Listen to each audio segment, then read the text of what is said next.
dropped out of Bridezillas' bridal party and never spoke to her again.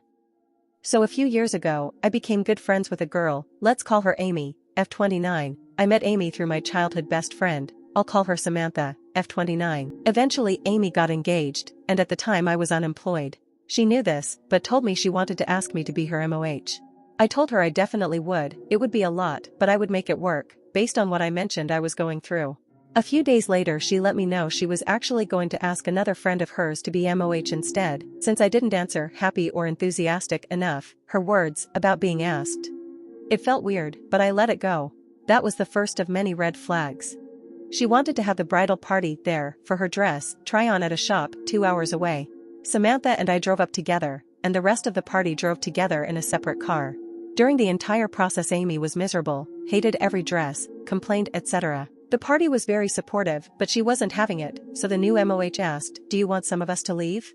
Which? Me and Samantha were the only ones who didn't drive up with the group. Amy said yes, that too many people were there. So me and Samantha agreed to leave. We were meant to get lunch after, but Amy said she didn't want to go anymore. We later found out they did actually go without us. Drove 2 hours for nothing. A day after that ordeal, she got angry with the MOH because in the bridal party group chat, she teased Amy about the dress try-on going awry by sending a zoomed-in photo of Amy's face with a grumpy frown. Amy decided to demote her as MOH because she was so offended by it.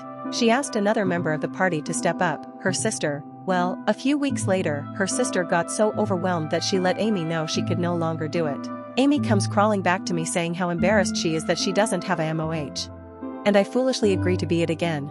Amy decides she wants her bachelorette party to be a long weekend away in an expensive Airbnb in another state, and demands we all pay her way, including all the activities/outings/restaurants she wanted to do over the span of 3 days. I was so stressed about affording it, but I scrapped some money together. The trip was horrible, and was a lot of Amy bossing us around or complaining about what we were doing wrong. Me and Samantha finally had enough, and decided to speak with her about how we felt after the trip ended. She handled the discussion badly, and it turned into a full-blown fight, but we were able to settle down and apologize to one another.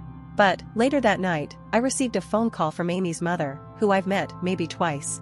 This woman is twice my age, and she starts going off about how me and Samantha are horrible people for ruining Amy's trip, and that if it happens again, we not welcome at the wedding. I text Amy and ask her what the hell is up with her mom calling me. I was really perturbed and uncomfortable by the interaction. No surprise, but Amy sides with her mother, telling me she's right for saying all that. Well, I couldn't take it anymore. I told her that I had to drop out of the wedding and honestly the friendship too. How could I even continue showing up when her mother and her clearly feel this contempt for me? She tried to send me a nasty message the morning after, but I ignored it. I haven't spoken to her since. It's been over a year and the wedding happened without me and Samantha. No regrets TBH. Samantha occasionally would check a Google Doc we were still privy to, that Amy had created with info about the wedding, and we found that she changed MOHs 2 more times after that. LOL yikes.